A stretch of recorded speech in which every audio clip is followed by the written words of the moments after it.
The last time that we sat in this space here, Kels, that field behind us was empty. You remember that? I do.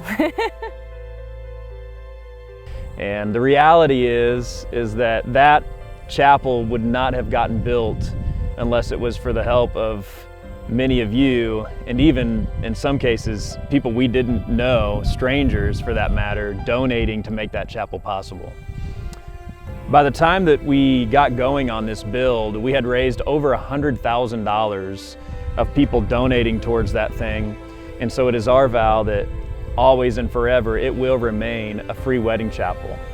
And so up till this point, we've hosted over 200 weddings just this year alone. And for the life of it, since we began, we're over 300. 350, is that right? Something like that. And so we love this space, and we just wanted to say thank you for helping us build it. But we're ready for what's next. Yeah, so we have free options during the week and during the day, and we don't want to do a full day rental that would block couples from having that option. So even when we add our new reception space, we've had people say, hey, can we book the whole day? And we tell them no, because we want to give people an option to come get married in the chapel and not have to go somewhere else or not be able to find a place because they have to spend thousands and thousands of dollars just for a ceremony. So we're gonna keep our free ceremony options. We're gonna keep our, a few $100 Saturday morning options. It would probably be a lot easier if we just did one booking all day, but that's just really not our hearts for this space. This is Founders Square. We love this space. It was symbolic for the chapel. The thing that we want you to know about this space is there's still a chance for you to claim and put your name on a pole or on a brick. We've always said we don't want our names left here. We want everybody else's names left here. When you get married here, or if you just want to honor your marriage, you have an opportunity to do those things.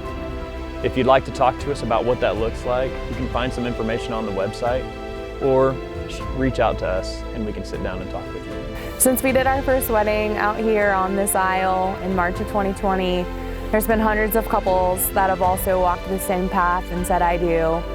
And it's amazing to think about how much has changed since then. Lots out here, obviously the chapel, tent, new building we're getting ready to build. But one thing that hasn't changed is our hearts for marriage and just the goal that people would get to feel a part of this space with us, to get to see it grow and be a part of its changing as they also grow their families and themselves. Come back out, have a glass of wine, maybe stay on site someday, attend a marriage retreat.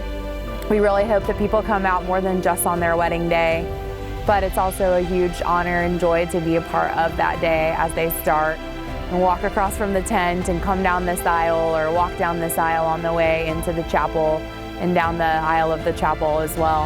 And the families and friends that come out as well. So now there's another field that we want to cultivate, and it's the one that's actually in front of us here. And soon there'll be a reception space there. Just like with the chapel, our hearts for what we're doing, it's not changing. We still believe marriage matters. We still think you should invest more in your marriage than into your wedding, right? Great. And we hope that you'll come and experience that here at the Brim for yourself.